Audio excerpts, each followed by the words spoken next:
बुद्ध ने कहा, भाग्य के भरोसे बैठने वालों, पुरुषार्थ करो। जीवन में भाग्य का महत्व है, लेकिन भाग्य के भरोसे बैठकर अपने अमूल्य समय को बर्बाद मत करो, क्योंकि पुरुषार्थ करने से तो भाग्य की रेखाएं बदल जाती हैं। भाग्य क्या है? आज किया गया कर्म ही तुम्हारा भाग्य बनता है। कर्म के द्वारा जो बीज बोओगे, फसल भी उसी की मिलेगी। जैसा कर्म तुम आज करोगे, वैसा ही तुम्हारा भविष्य होगा। सौभाग्य और दुर्भाग्य तुम्हारे ही हाथ में है। कर्म की प्रधानता को समझना होगा कि जैसा कर्म होगा, वैसा ही फल मिलेगा। जीवन को सफल बनाने के लिए पाप और पुण्य का बड़ा महत्व है। पूरी सावधानी रखो कि पाप होने ना पाए, क्योंकि पाप की सजा जरूर मिलती है। ये जीवन पिछले पापों से छुटकारा पाने के लिए और दूसरे नए पापों से बचने के लिए मिला है। और कोशिश करो हमसे पुण्य कर्म हो। तुम अपने जीवन को धर्म के मार्ग पर चलाओ। तुम्हारे किए हुए पुण्यों से धर्म को शक्ति मिलती है। ये मानव का जीवन बड़े काम का है, इसे सावधानी पूर्वक जीना चाहिए। अगर तुम गलतियां करोगे तो आगे चलकर पशु पक्षियों वाले कपड़े पहनने पड़ेंगे। संसार के नश्वर पदार्थों की इच्छा मत करना, क्योंकि इच्छा का फल बहुत दुख देता है। अच्छे अच्छे कर्म करो, उन कर्मों को करके अहंकार मत करना। अहंकार के मार्ग में अंधेरा होता है और अंधेरे में ठोकरें लगती हैं। संसार दुखालय है, अर्थात दुखों से भरा हुआ। संसार से प्रेम मत करना, बल्कि अपने मन से पापों को बाहर निकालो और सदा सावधान रहो कि कोई पाप ना होने पाए। मनुष्य का जीवन मिला है तो इसको सावधानी पूर्वक व्यतीत करना। अपने जीवन में आलस्य को आने मत देना, क्योंकि ये जीवन बहुत अनमोल है। पशुओं से पूछो कि मनुष्य जीवन का क्या महत्व है। पशुओं के जीवन में तो लेश मात्र भी सुख नहीं है। वे सोचते हैं कि हम कब मनुष्य बनेंगे, सर्दी में रजाई और गर्मी में पंखा होगा, कब हम परोपकार करके अपना जीवन सफल बनाएंगे। जो मनुष्य हैं वे अपनी मानवता को संभाल कर रख नहीं पा रहे हैं, बल्कि संसार के सुखों की अंधी दौड़ में दौड़ रहे हैं। वे नहीं जान पा रहे हैं कि हमारी मृत्यु हमारे पीछे आ रही है। मानव जीवन पाया है, बहुत अच्छी बात है।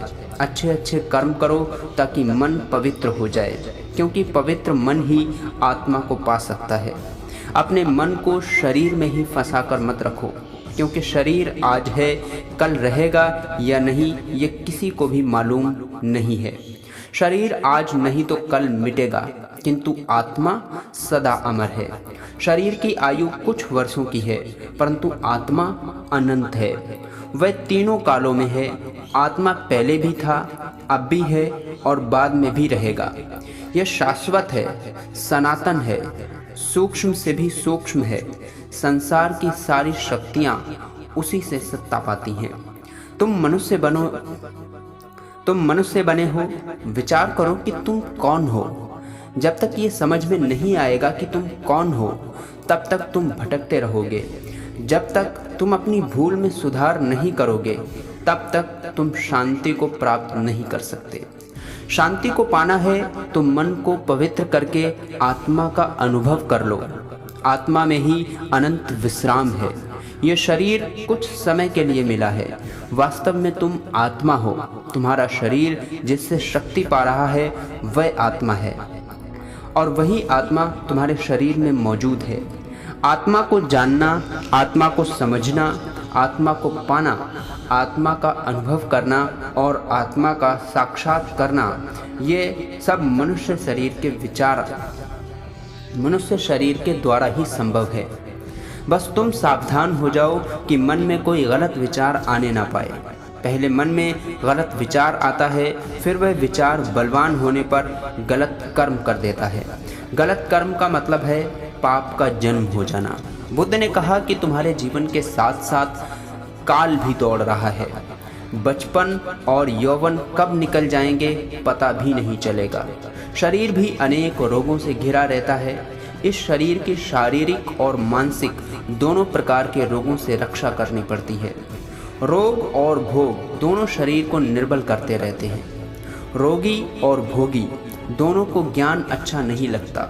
जिनका तन और मन स्वस्थ नहीं होता वे परमार्थ का लाभ नहीं उठा पाते। मनुष्य को चाहिए कि वह अपनी आयु रूपी संपदा का पूरा लाभ उठाए। अगर मनुष्य चाहे तो अपने जीवन में अच्छे अच्छे कर्म करके श्रेष्ठ प्रगति कर सकता है। जीवन में संयम को धारण करें, व्यर्थ की कामनाओं का त्याग करें, ज्ञान का दीपक जलाकर कामनाओं का विसर्जन करें। क्रोध को आग समझकर उससे सदा दूर रहना चाहिए। सदा ज्ञान गंगा का संग करो, क्योंकि शुभ विचार ही समस्त समस्याओं का समाधान है। बुद्ध ने कहा कि अपने जीवन से सदा लोभ को दूर रखो, क्योंकि तुम्हारे बूढ़े होने पर भी लोभ बूढ़ा नहीं हो पाता और लोभ सदा भूखा ही रहता है, उसका पेट कभी भी नहीं भर पाता। अगर लोभ की वासना प्रबल है तो वह दूसरे जन्म में भी पीछा नहीं छोड़ती। जिस मनुष्य को लोभ अपने वश में कर लेता है उसका ज्ञान वह चुरा लेता है। लोभ को शांत करना है तो संतोष की शरण में जाना होगा। मोह के आकर्षण में मत आना, क्योंकि मोह से तुम्हारा मन बंध जाएगा और बंधा हुआ मन तुमको बहुत दुख देगा। मन के दुख का कारण है अज्ञान। मन में अगर अज्ञान है तो दुखों से कभी भी छुटकारा नहीं हो सकेगा।